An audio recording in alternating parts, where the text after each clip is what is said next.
jagaiku dan seisi rumahku sampai akhir hidupku Tuhan. Ku mau setia melayanimu, ku bahagia jadi keluarga Allah. Ibu, Bapak, saudara-saudara, dan anak-anak sekalian yang dikasihi oleh Tuhan Yesus Kristus, saya mengajak kita untuk selalu bersyukur, sebab walaupun bagaimana keadaan kita, tapi selalu tersedia kesempatan untuk kita bersekutu, terutama dalam ibadah bersama di hari Minggu seperti pada pagi ini. Mari kita awali ibadah Minggu kita dengan berdiri bersama-sama dan menyanyikan NKB 38 ayat 1 dan 5. Telah lewat malam yang gelap.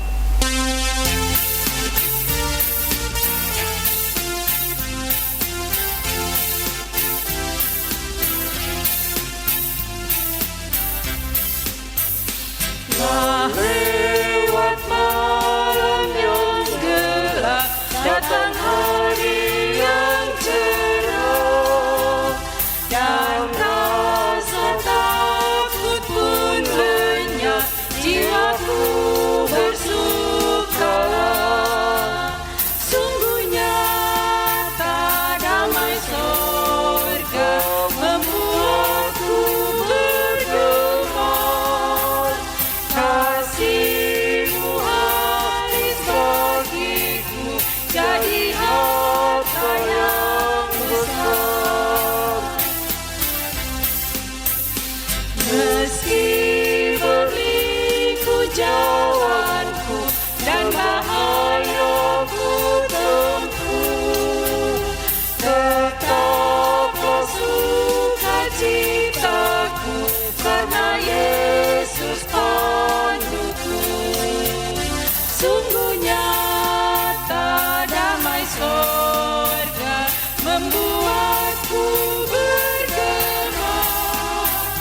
Kasih-Mu habis bagiku, jadi harta yang besar. Dengan nama Bapa, Anaknya Yesus Kristus, dan Roh Kudus. Amin. Tuhan menyertai kamu.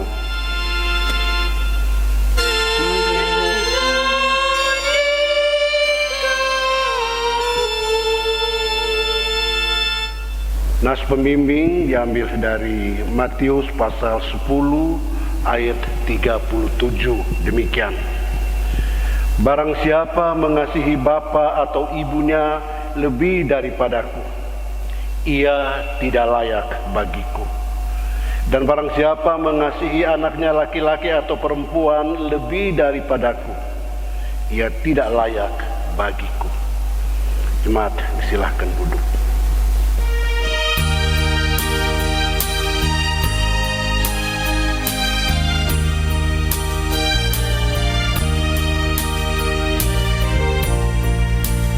Engkau milikku abadi, segalanya bagiku. Di sepanjang siaraku ingin ku bersamamu. Ku dekat padamu, ku dekat padamu. Di sepanjang siaraku ingin ku bersamamu. Bukan nikmat duniawi yang menjadi doaku. Ku senang bersusah payah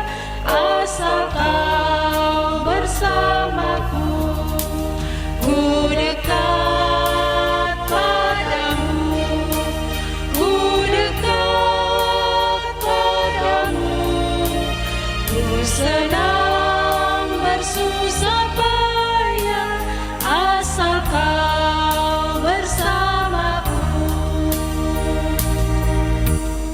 Saudara-saudaraku, marilah kita mengikuti pembacaan hukum Allah seperti yang tertulis dalam kitab Keluaran pasal 20. Allah mengucapkan segala firman ini. Akulah Tuhan Allahmu yang membawa engkau keluar dari tanah Mesir, dari tempat perbudakan. Jangan ada padamu Allah lain di hadapanku. Jangan membuat bagimu patung yang menyerupai apapun yang ada di langit di atas, atau yang ada di bumi di bawah, atau yang ada di dalam air di bawah bumi. Jangan sujud menyembah kepadanya atau beribadah kepadanya. Sebab aku Tuhan Allahmu adalah Allah yang cemburu, yang membalaskan kesalahan bapa kepada anak-anaknya, kepada keturunan yang ketiga dan keempat dari orang-orang yang membenci aku. Tetapi aku menunjukkan kasih setia kepada beribu-ribu orang, yaitu mereka yang mengasihi aku dan yang berpegang pada perintah-perintahku. Jangan menyebut nama Tuhan Allahmu dengan sembarangan, sebab Tuhan akan memandang bersalah orang yang menyebut namanya dengan sembarangan. Ingatlah dan kuduskanlah hari Sabat. 6 hari lamanya engkau akan bekerja dan melakukan segala pekerjaanmu. Tetapi hari ketujuh adalah hari Sabat Tuhan Allahmu. Maka jangan melakukan sesuatu pekerjaan, engkau atau anakmu laki-laki, atau anakmu perempuan, atau hambamu laki-laki, atau hambamu perempuan, atau hewanmu, atau orang asing di tempat kediamanmu. Sebab 6 hari lamanya Tuhan menjadikan langit dan bumi, laut dan segala isinya, dan ia berhenti pada hari ketujuh. Itulah sebabnya Tuhan memberkati hari Sabat dan menguduskannya. Hormatilah ayahmu dan ibumu, supaya lanjut umurmu di tanah yang diberikan Tuhan Allahmu kepadamu. Jangan membunuh, jangan berzina, jangan mencuri, jangan mengucapkan saksi dusta tentang sesamamu, jangan mengingini rumah sesamamu, jangan mengingini istrinya atau hambanya laki-laki, atau hambanya perempuan, atau lembunya, atau keledainya, atau apapun yang dipunyai sesamamu.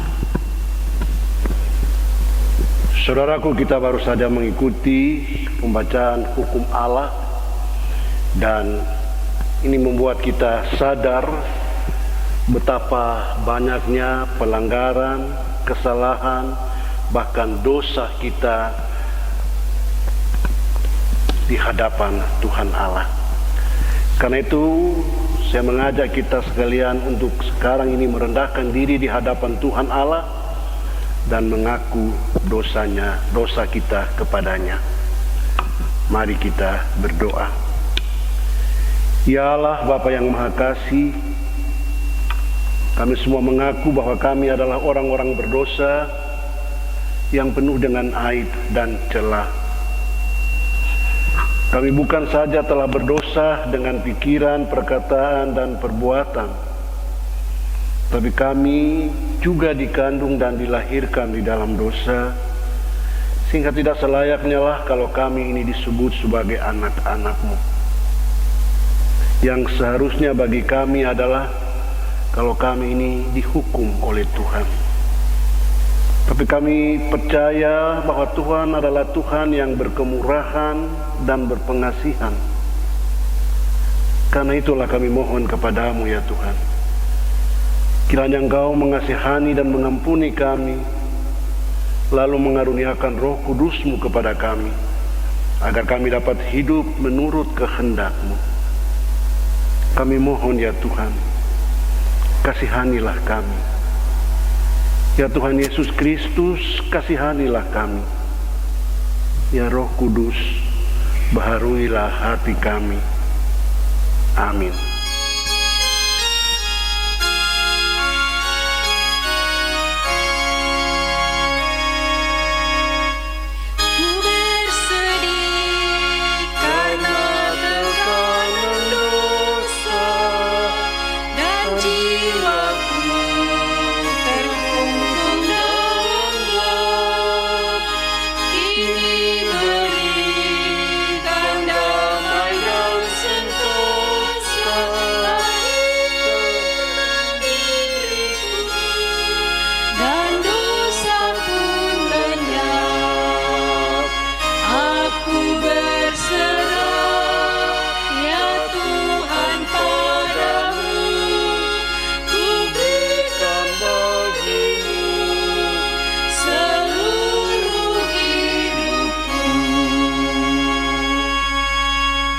Saudaraku, sebagai hamba Tuhan kita Yesus Kristus, saya memberitakan kampunan dosa kepada setiap orang yang dengan tulus ikhlas telah mengaku dosanya di hadapan Allah. Marilah kita melafazkan syair pujian berikut ini. Pujilah Tuhan hai jiwaku, pujilah namanya yang kudus hai segenap batinku. Pujilah Tuhan hai jiwaku, dan janganlah lupakan segala kebaikannya. Dia yang mengampuni segala kesalahanmu, yang menyembuhkan segala penyakitmu. Dia yang menebus hidupmu dari lubang kubur, yang memahkotai engkau dengan kasih setia dan rahmat. Tuhan adalah penyayang dan pengasih, panjang sabar, dan berlimpah kasih setia. Tidak dilakukannya kepada kita setimpal dengan dosa kita, dan tidak dibalasnya kepada kita setimpal dengan kesalahan kita. Tetapi setinggi langit di atas bumi, demikian besarnya kasih setianya atas orang-orang yang takut akan Dia.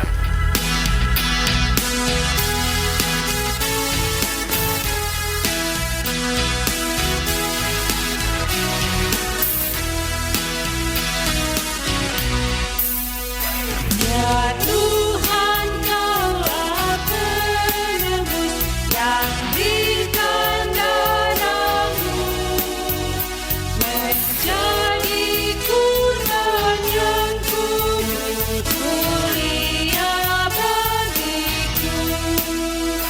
Kendati jalan hidupku berliku dan berat, Engkau benar panduku dan aku tak sesat.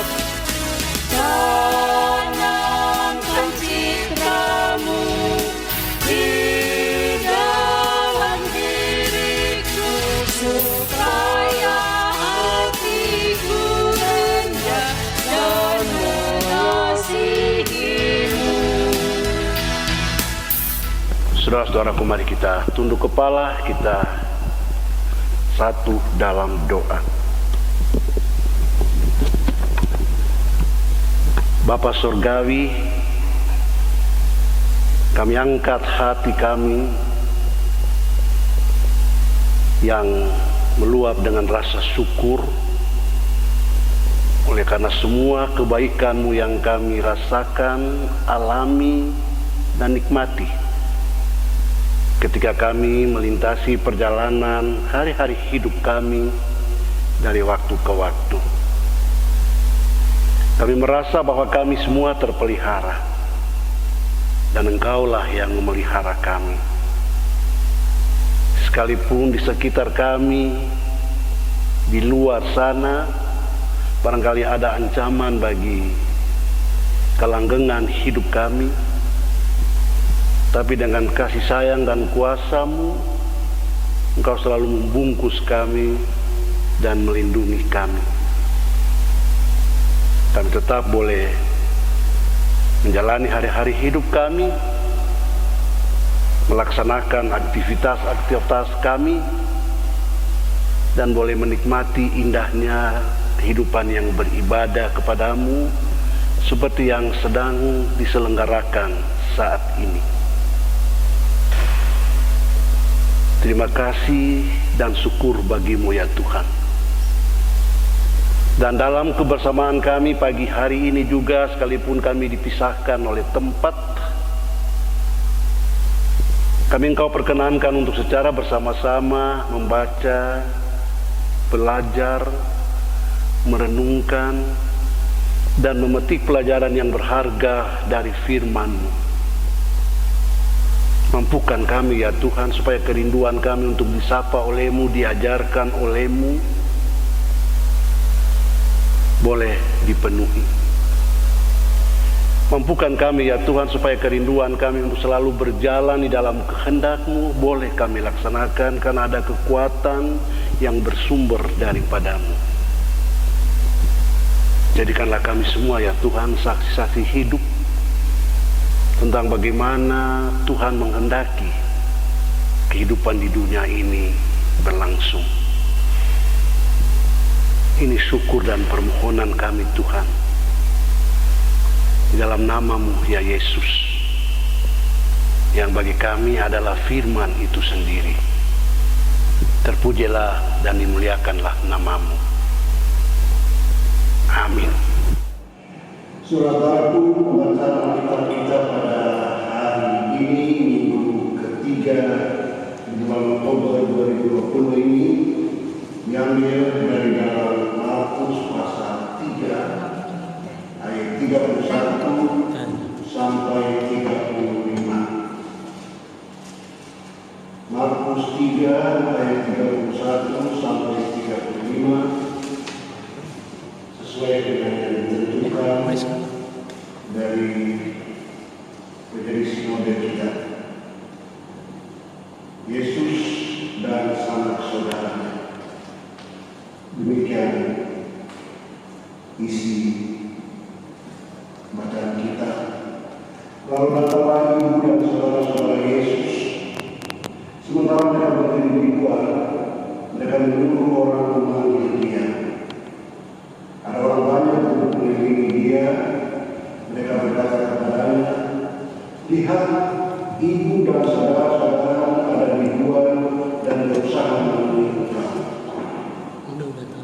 Jawab Yesus, "Siapakah ibu dan siapakah saudara-saudara?" Ia melihat kepada orang-orang yang duduk di sekelilingnya ini dan berkata, "Ini ibuku dan saudara-saudara. Barang siapa melakukan kehendak Allah, dialah saudara laki-laki, dialah saudara perempuan, dialah ibu." Saudara, demikian bacaan kita hari ini. Yang berbahagia yang mereka yang mendengarkan firman Allah dan yang memeliharanya. Haleluya.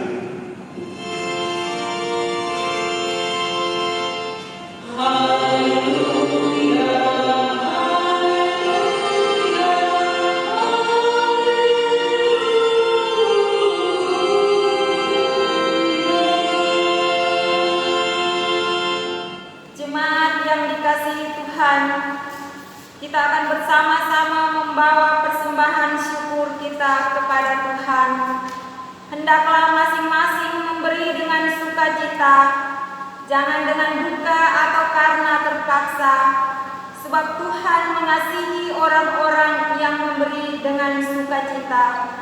Sementara pundi persembahan dijalankan, jemaat menyanyi satu kidung pujian.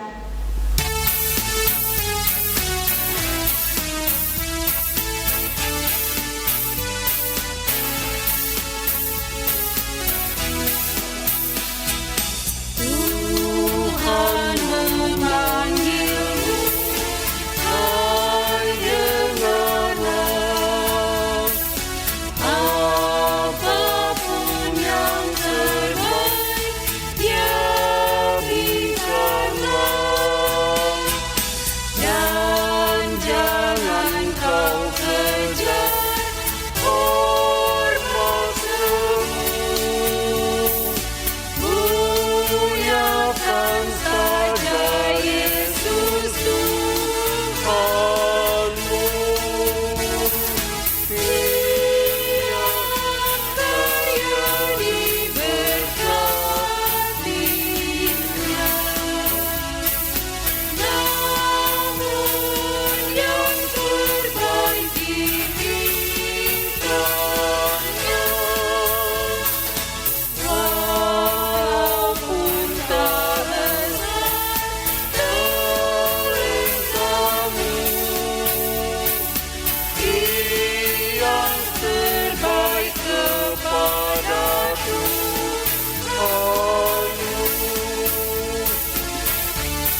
Jemaat diundang berdiri, kita akan bersama-sama berdoa untuk persembahan kita.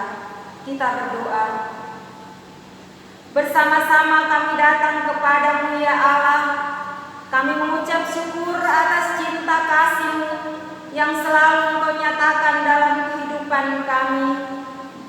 Di pagi hari ini, kami sudah terhimpun sebagai satu persekutuan yang hanya mengingat bahwa Engkau yang memberi berkat bagi kami masing-masing. Karena itu kami mensyukuri berkat-Mu lewat persembahan yang sudah terkumpul ini Bapa, agar dapat melengkapi pelayanan persekutuan gereja-Mu demi hormat dan kemuliaan nama-Mu. Bapa di sorga, berkati persembahan ini, berkati kami semua yang sudah membawa persembahan ini kepadamu. Demi Yesus Kristus yang adalah Tuhan dan Juru Selamat kami sampaikan doa ini kepadamu. Amin. Saudara-saudaraku, jemaat yang dikasihi oleh Tuhan kita Yesus Kristus, kalau seorang anak mengabaikan keluarganya, orang tua, sanak saudaranya, kakak beradiknya, apa kata kita? Kalau seorang anak tidak peduli dengan ayah ibunya, mengabaikannya dan bahkan menyangkalinya, apa kata kita? Kita punya kata khusus untuk itu, anak durhaka. Alangkah durhakanya anak itu. Begitu kesimpulan spontan kita melihat atau mendengar perlakuan anak yang seperti itu. Kita jadi diingatkan lagi tentang cerita melingkundangnya. Apa yang terjadi padanya sebagai akibat dari ketidakpeduliannya, pengabaiannya, tak menghiraukan, bahkan barangkali penyangkalan terhadap orang tuanya. Akibatnya tidak jauh-jauh dan tidak lama-lama. Begitu saya kira pesan dari cerita rakyat tentang Malingkundang itu. Saudara-saudaraku, bacaan kita hari ini bercerita tentang Yesus yang sedang berada di sebuah rumah di Kapernaum katanya. Di sekitarnya atau di sekelilingnya ada banyak sekali orang. Dan itu memang adalah gejala Yesus. Di mana dia berada berkesempatan mengajar, selalu saja ada begitu banyak orang yang tertarik mendengarnya, bahkan mereka sedia dan rela berlama-lama di sekitarnya. Mereka sampai kelaparan, sampai kehausan, tapi mereka tidak peduli itu.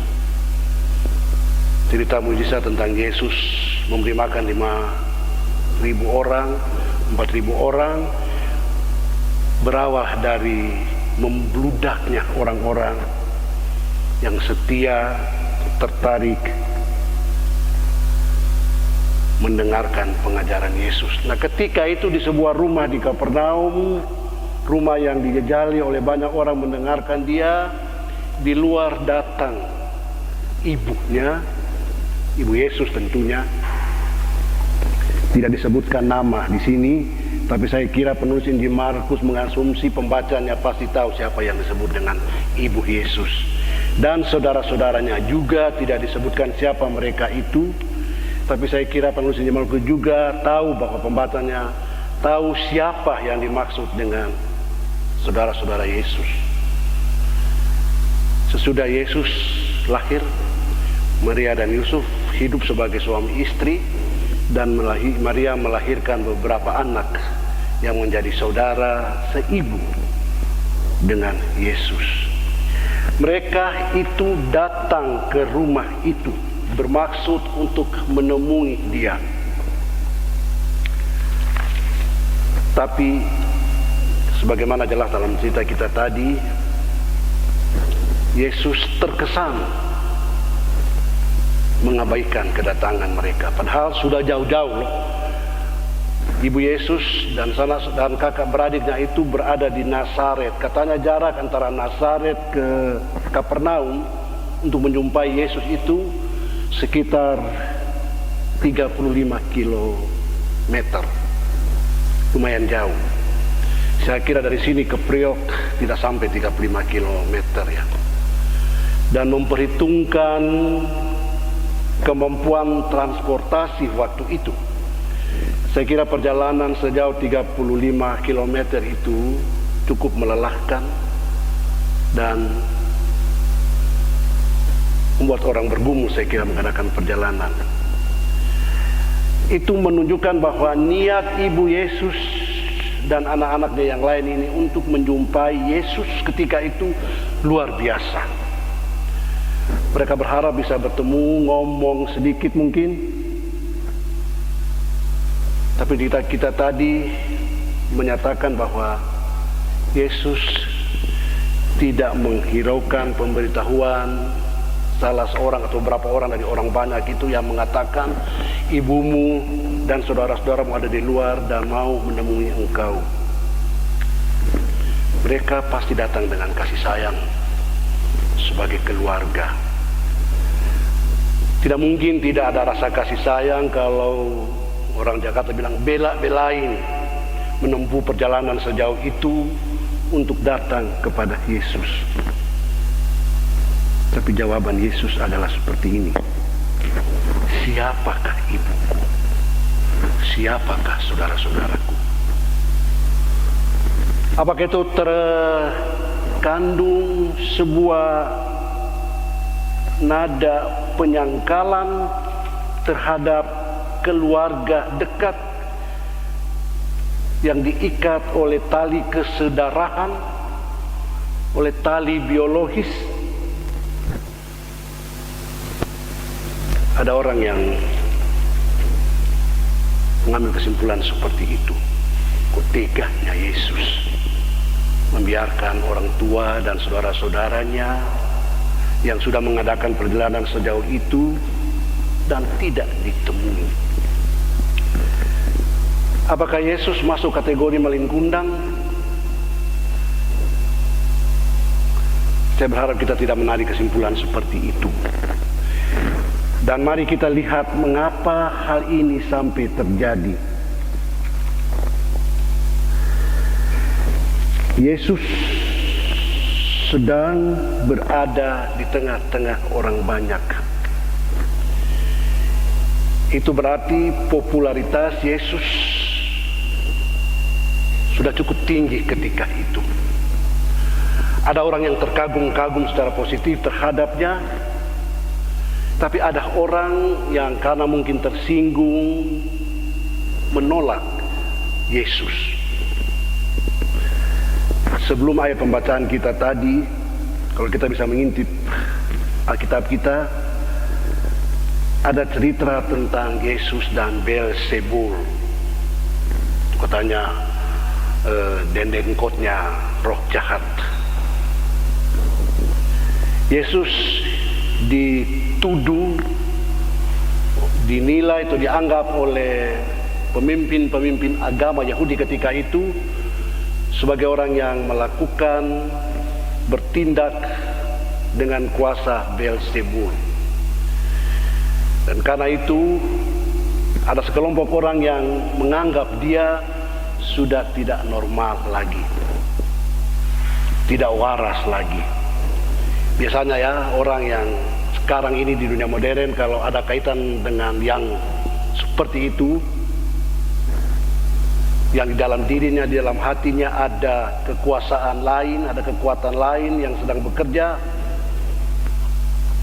orang bilang orang itu tidak waras. Sepertinya informasi tentang tantangan yang dialami oleh Yesus, informasi tentang popularitas Yesus, baik yang dinilai secara positif oleh sekelompok orang maupun secara negatif oleh kelompok yang lain, sempat didengar oleh ibu dan keluarga Yesus di Nazaret. Sebagai keluarga yang sangat mengasihinya, tentu saja terpukul dengan informasi seperti itu. Mengapa anak kami, anak yang selama ini barangkali dianggap normal, wajar, penuh kasih, tapi di luar sana kok dicap seperti itu.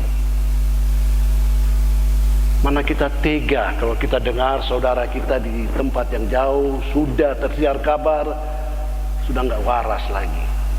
Mana kita di rumah bisa tidur nyenyak, bisa makan enak, bila kita mendengar salah seorang dari anggota keluarga kita sedang bermasalah di jauh atau di rantau sana. Sekira wajar kalau kita menyikapi informasi seperti itu dengan memutuskan untuk secara langsung menemui keluarga kita itu. Kalau tidak punya uang, kita usahakan supaya ada uang untuk membayar perjalanan kita. Kalau kita barangkali tidak bisa datang sendiri, barangkali kita minta tolong orang lain menemani kita. Dan itulah yang dilakukan oleh Ibu Yesus dan saudara-saudaranya. Karena itu jawaban Yesus tadi menyakitkan, paling tidak bagi ibu dan saudara-saudaranya. Tapi Bapak, Ibu, saudara-saudaraku yang dikasihi oleh Tuhan Yesus, kini Yesus, ya, cerita dalam Markus 3 ini, Yesus bukan lagi anak mama semata. Yesus bukan lagi abang dari adik-adiknya. Yesus sudah ada di pentas. Maria mestinya tahu itu. Karena di awal kehamilannya Maria tahu betapa luar biasa kehamilannya, betapa orang-orang seperti Simeon dan Hana menyatakan yang luar biasa tentang bayi ini. Tapi selalu dikatakan Maria menyimpan semua itu dalam hatinya. Tapi naluri seorang ibu biasanya tak mampu dikalahkan oleh apa yang dia tahu sendiri. Kasih seorang ibu banyak kali melampaui batas-batas pengetahuannya. Seorang ibu bisa saja mengabaikan semua yang dia tahu ke samping dan mengedepankan atau menampilkan, merealisasikan rasa sayangnya terhadap anaknya. Yesus kini sedang dipentas, sedang melakukan misinya, sedang merealisasikan maksud dan tujuannya berada di dunia ini. Dan itu tidak selalu dipahami oleh orang-orang lain yang ada di sekitarnya. Karena itu jawaban Yesus tadi harus dilihat dalam konteks ini. Dia bukan lagi sosok yang terbungkus atau terbingkai oleh pagar keluarga intinya. Yesus datang untuk merealisasikan maksud dan tujuan kedatangannya itu, dan ini sudah sedang berlangsung. Kata Yesus kepada orang-orang yang kasih tahu dia, ibumu dan saudara-saudaramu ada di luar mau menemui engkau. Siapakah ibu? Siapa kita pe mama? Siapa kita pe kakak adik? Lalu cerita kita yang pendek tadi bilang dia lihat semua orang yang ada di situ, orang banyak yang duduk di sekitarnya, dan menunjuk kepada mereka, kamulah saudaraku, kamulah ayahku, kamulah ibuku. Dan bacaan kita tadi ditutup dengan sebuah kesimpulan. Barang siapa melakukan kehendak Allah, dialah saudaraku laki-laki, dialah saudaraku perempuan, dialah ibuku. Pemahaman Yesus tentang keluarga berubah dan berkembang. Boleh kita katakan malah berbeda dengan apa yang dipahami secara umum, di mana keluarga itu diikat atau dibatasi pada ikatan biologis, ikatan darah. Yesus menghadirkan pemahaman keluarga spiritual yang tidak ada batasnya. Tidak lagi ada batas fam, Tidak lagi ada batas suku, tidak ada lagi batas bangsa, tidak lagi ada batas ras, tidak lagi ada batas etnis, tidak lagi ada batas kebangsaan. Siapapun itu yang melakukan kehendak Bapakku, dialah saudaraku. Sebetulnya terasa ada yang menusuk hati dari jawaban Yesus ini, termasuk bagi kita masyarakat modern. Ada kalanya dalam kenyataan hidup kita sehari-hari kita merasa bahwa karena kita terikat darah dengan seseorang, kita bisa meminta apa saja pada orang itu. Terkadang karena kita merasa bahwa kita adalah kawan dari seseorang, lalu kita menganggap bahwa orang yang kita anggap kawan itu berhak melakukan apa saja yang kita minta. Kadang-kadang kita merasa karena dia adalah adik saya, maka dia harus memenuhi apa yang saya butuhkan. Kadang-kadang kita merasa bahwa orang sana yang sedang dalam posisi menentukan adalah saudara saya, maka dia harus menerima saya sebagai karyawannya, bagaimanapun keberadaan saya. Ada satu sosok yang pernah ada, sampai sekarang dia masih ada, yang pernah melakukan hal yang seperti itu. Karena dia tahu, karena seseorang tahu bahwa sosok itu seagama dengannya, dia coba mendekati sosok itu dengan mengatakan, saya juga seagama denganmu, tolong saya untuk melakukan ini. Lalu jawaban bijaksana dari sosok itu, saya mau memberikan sesuatu bukan karena orang itu seagama denganku, tapi karena orang itu pantas untuk mendapatkannya. Saya mau memberikan sesuatu kepada seorang bukan karena dia adalah keluargaku, tapi karena orang itu pantas untuk menerimanya. Saya mau mempercayakan sesuatu kepadanya bukan karena orang itu adalah kawan dekat. Dan kita suka tergoda karena kawan dekat apapun kita lakukan. Nah, secara profesional orang akan katakan itu tidak profesional. Yang profesional adalah mempercayakan seseorang sesuai dengan kapasitasnya, yang mempercayakan seseorang sesuai atau dilakukan secara prosedur. Jangan copot sana copot sini hanya karena pemahaman yang orang bilang primordial seperti itu. Jawaban Yesus tadi mengajarkan kita sudut pandang yang seperti itu. Keluarga kerajaan Allah bukanlah keluarga ikatan biologis semata.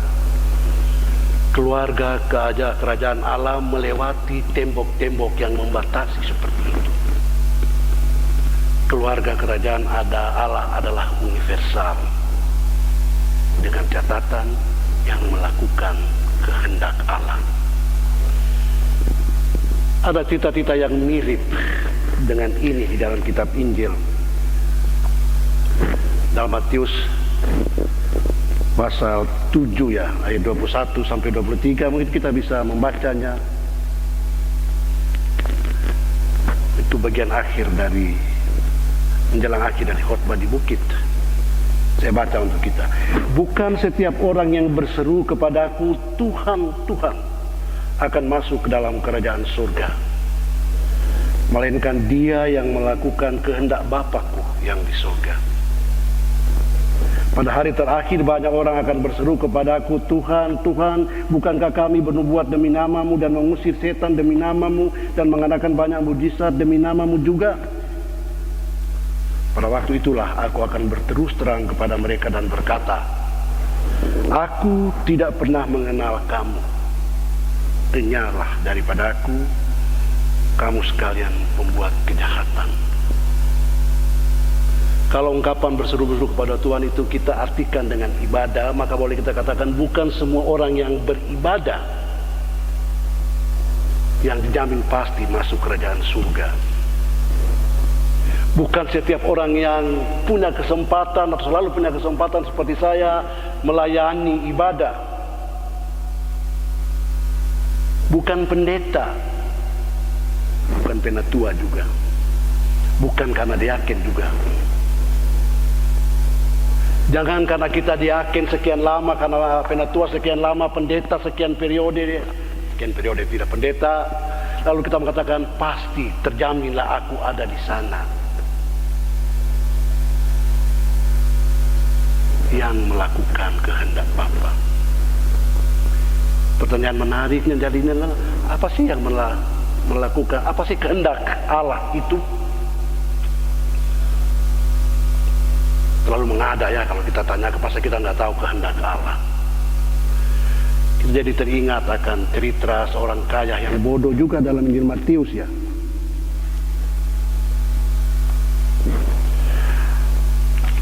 Dia bilang kepada Yesus bagaimana dia supaya bisa masuk dapat hidup kekal. Matius 6, Matius 19. Bagaimana supaya saya bisa mendapatkan hidup yang kekal? Yesus bilang kepadanya, apa yang tertulis dalam hukum Taurat? Dia bilang jangan ini, jangan ini, dan semua itu katanya sudah dia lakukan. Itu juga kehendak ya, kehendak Tuhan kan? Jangan membunuh, jangan berzina, jangan mencuri, jangan bersaksi dusta. Lalu Yesus jawab kepada orang kaya yang muda itu, orang muda yang kaya atau orang kaya yang muda itu, kalau kau mau lengkap, kalau kau mau sempurna. Ada yang ingat apa lanjutan dari jawaban Yesus itu? Percakapannya dengan perumpamaan tentang seorang muda yang kaya. Jualah hartamu, pakailah uangnya untuk menolong sesamamu. Dari situ lalu muncul kata-kata kan susah bagi orang kaya masuk kerajaan surga. Ternyata itu titik yang paling berat. Apalagi kalau cuma hanya sekedar beribadah, sedangkan orang ini sudah melakukan semua yang disyaratkan dalam hukum Taurat, toh belum merupakan kunci baginya untuk bisa datang kepada kehidupan kekal. Apalagi modal kita hanya sekedar pendeta, penatua, diaken, yang kerjanya kita juga kadang-kadang ogah-ogahan. Hujan sedikit aja berhalangan, ngantuk sedikit aja nggak mau. Kedatangan cucu pertama aja merasa terhalang untuk melakukan apa yang diwajibkan kepadanya. Bagaimana orang-orang seperti kita yang demikian bisa memastikan atau mengharapkan pasti bahwa tempat kita di kerajaan Allah dijamin. Yesus menghadirkan pemahaman ini kepada siapapun. Dia bukan mengabaikan keluarganya. Sebab ternyata bahwa hubungan antara Yesus dan keluarganya tetap aman-aman, tetap akrab. Ketika Yesus kembali ke Nazaret dan orang-orang lihat dia punya kekuasaan yang luar biasa, orang-orang Nazaret mengenal dia ini kan anaknya Maria, dia ini kan kakaknya Simon, dia ini kan, mereka akrab-akrab seperti itu. Dan ketika di Kisah Para Rasul, saya kira cerita itu, Yesus menjelang naik ke surga sesudah kebangkitannya, para muridnya itu sedang kebingungan, kecemasan, ketakutan. Di sana mereka berkumpul setiap waktu dalam kekuatan, memohon kekuatan, dan bersama-sama dengan mereka hadir, disebutkan sana, ibu Yesus dan saudara-saudara Yesus. Keakraban Yesus berlangsung terus. Dia tidak pernah membuang keluarganya yang dekat ini. Tapi dalam bacaan kita tadi dihadirkan tentang sudut pandang Yesus bahwa kekeluargaan Allah tidak dibatasi oleh darah, oleh hubungan biologis. Sekali lagi, Yesus tidak membatalkan hubungan darah keluarganya. Ia tetap ada dalam ikatan itu. Tapi dia tidak tetap berdiam atau tinggal di situ. Dia menghadirkan sesuatu yang lain, yang semestinya yang lebih luas, yang lebih baru daripada apa yang menjadi pemahaman umum ketika itu. Kita belajar tentang cara Yesus menjadikan setiap situasi menjadi pokok pengajarannya. Apapun yang ada, yang terjadi di sekitarnya atau tentang dia pakai itu menjadi alat pengajarannya, bahan pengajarannya. Ketika orang tuanya datang kepadanya dengan berlelah, dia memanfaatkan keadaan itu, kondisi itu, situasi itu dengan menghadirkan pengajaran yang baru tentang keluarga Allah. Bukan orang yang berpangkat dalam gereja, bukan orang yang punya posisi secara struktural di dalam kehidupan bersama sebagai satu jemaat, bukan orang yang punya peran fungsional khusus di dalam kebersamaan sebagai anggota jemaat, tapi yang mengabaikan kasih. Bukan mereka itu yang boleh menjaminkan statusnya sebagai warga kerajaan Allah, yang dalam bahasa Alkitab kita disebut sebagai yang memiliki kehidupan kekal. Tapi setiap orang yang melakukan apa yang diminta oleh Tuhan. Setiap kali kita bertemu seperti ini, selalu kita belajar tentang apa yang dikehendaki oleh Tuhan.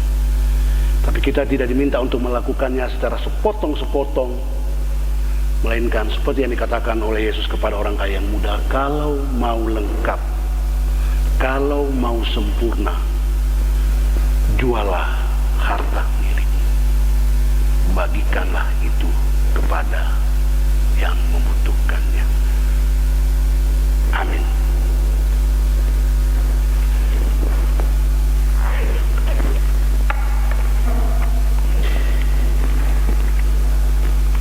Saudara-saudaraku, bersama-sama dengan sekalian orang Kristen di segala tempat dan di sepanjang masa, mari kita mengaku iman kita, dan untuk itu kita dijemput berdiri. Hendaklah masing-masing mengaku demikian.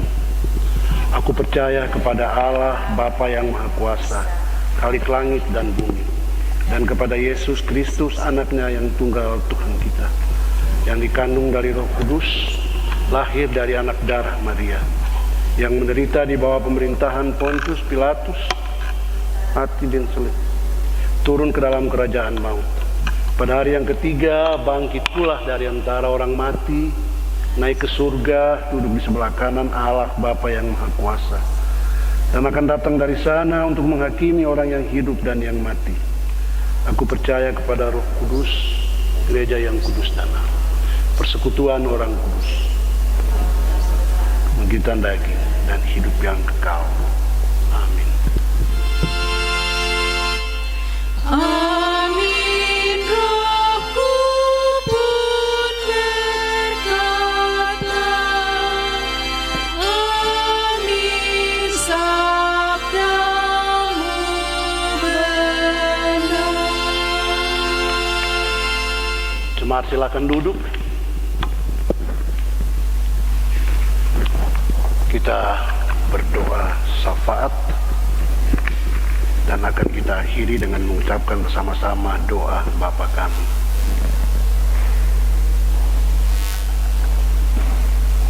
Kita berdoa.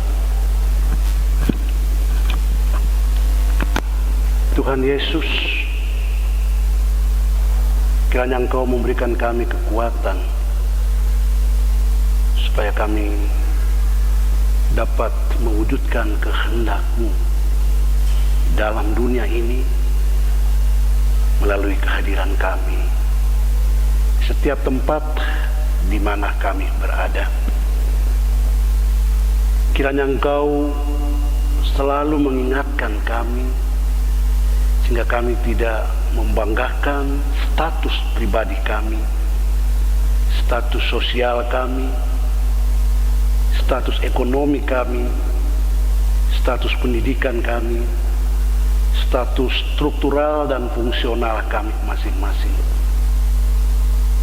Tapi kami diingatkan untuk selalu bertanya apa yang Tuhan kehendaki dari hidup kami, dari kehadiran kami, dari status kami, dari peran kami, dari fungsi kami.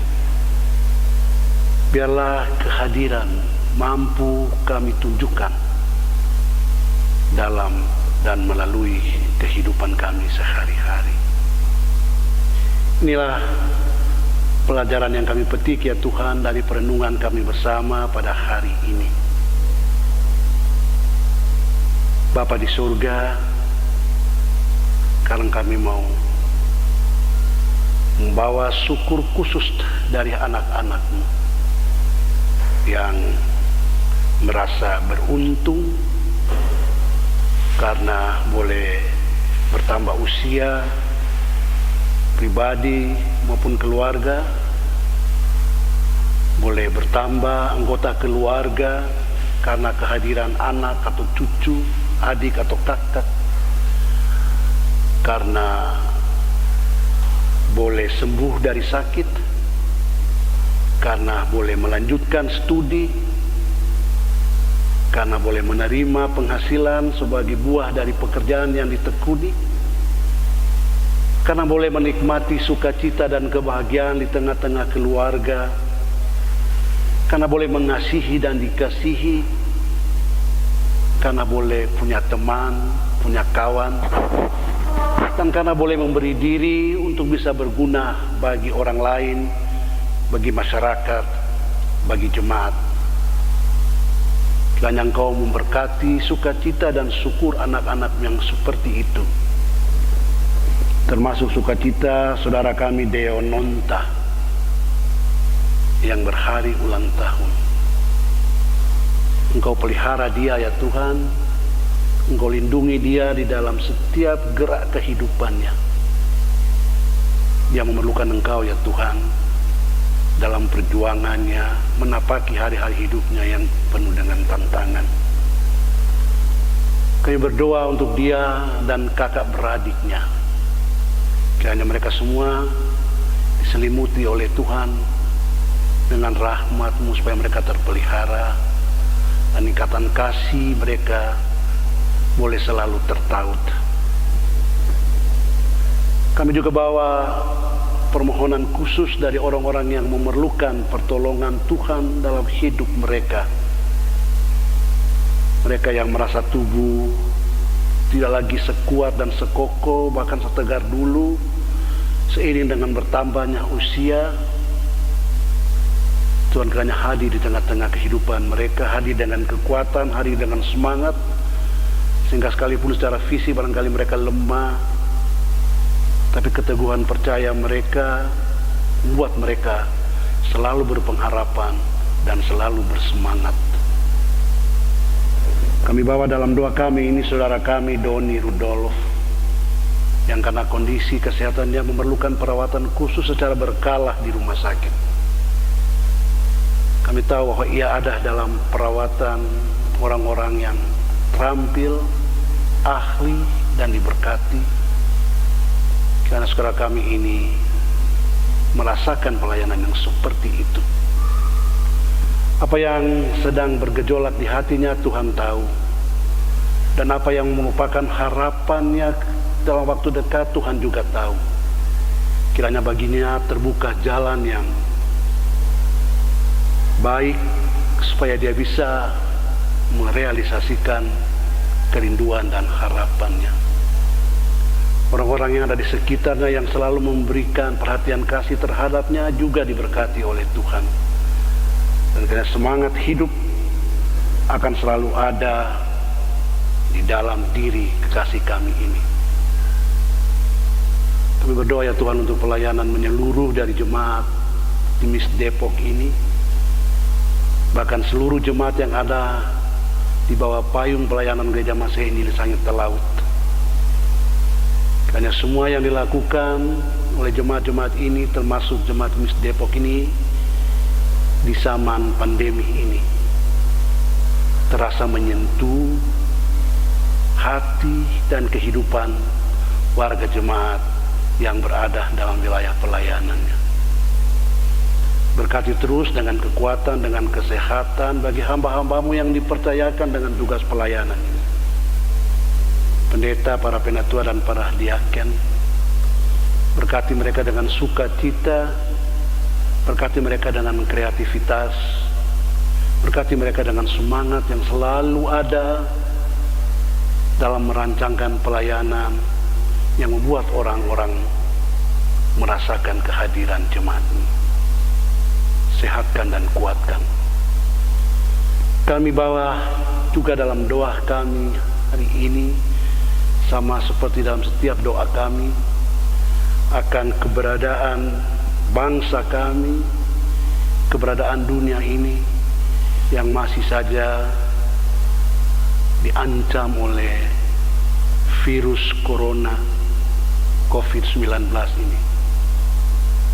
Telah banyak upaya dilakukan ya Tuhan untuk membuat situasi ini boleh tertolong, untuk membuat kemungkinan menjalarnya virus ini boleh terpotong, untuk membuat segenap warga masyarakat, setiap insan boleh merasakan kembali kelegaan hidup seperti sedia kala. Namun sejauh ini harapan-harapan seperti itu belum menjadi kenyataan.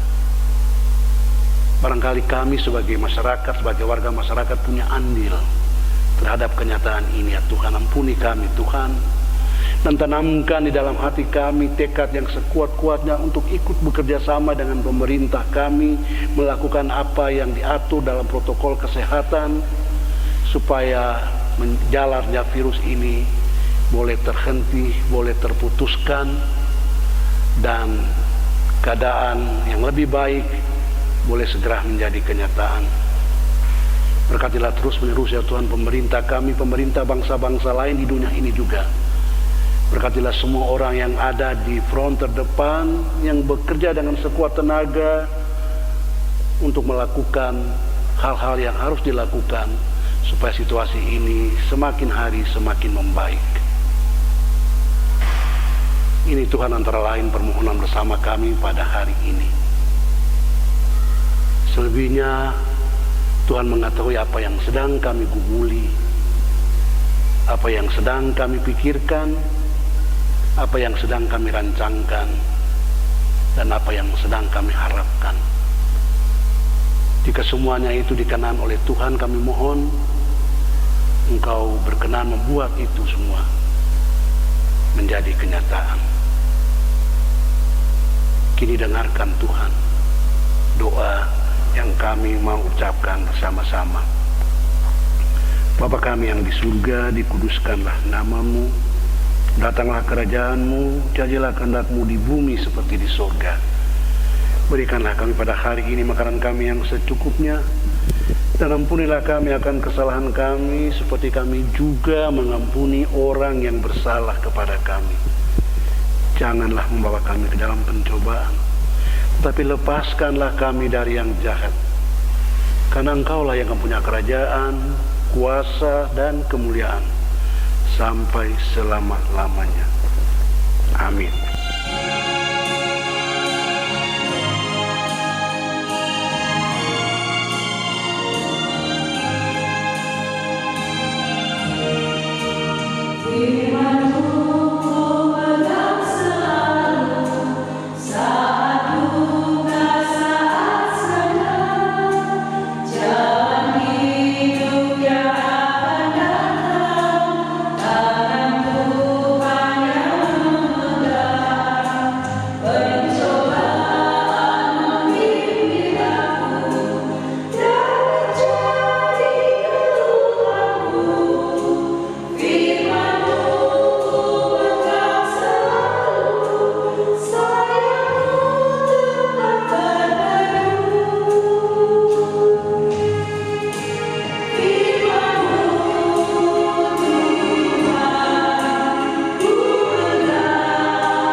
Saudara-saudara jemaat, kita mengakhiri ibadah minggu kita sekarang ini, dan untuk itu saya jemput kita semua berdiri.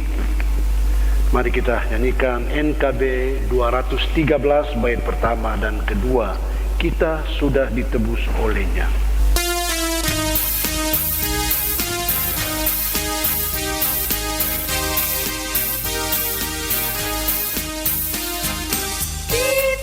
Sudah ditebus olehnya, ini layanilah muhalismu, maju terus dan kibarkan panjinya, sanjung rajamu.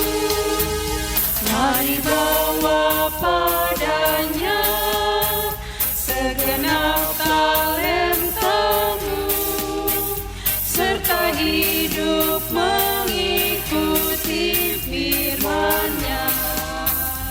Taat dan setialah walau sukar jalanmu, hidup kudus agar kasih-Nya pun nyatalah. Waktu suka atau waktu duka, walau badai datang melanda-mu, janganlah jemu melayaninya, sanjung rajamu. Mari bawa padanya segenap talentamu, serta hidup mengikuti firman-Nya. Taat dan setialah walau sukar jalanmu, hidup kudus agar kasih-Nya pun nyatalah. Saudara-saudaraku, mari kita menjalani hidup kita sepanjang minggu ini dalam damai sejahtera, dan mari kita selalu berupaya untuk menjalaninya sesuai dengan kehendak Allah. Terimalah berkat Tuhan. Anugerah Tuhan kita Yesus Kristus, kasih Allah Bapa, dan persekutuan dengan Roh Kudus kiranya menyertai kamu sekalian. Amin. Amin, amin,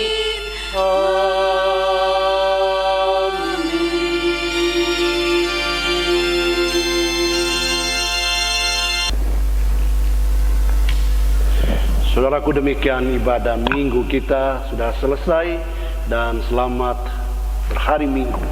Tuhan memberkati kita semua.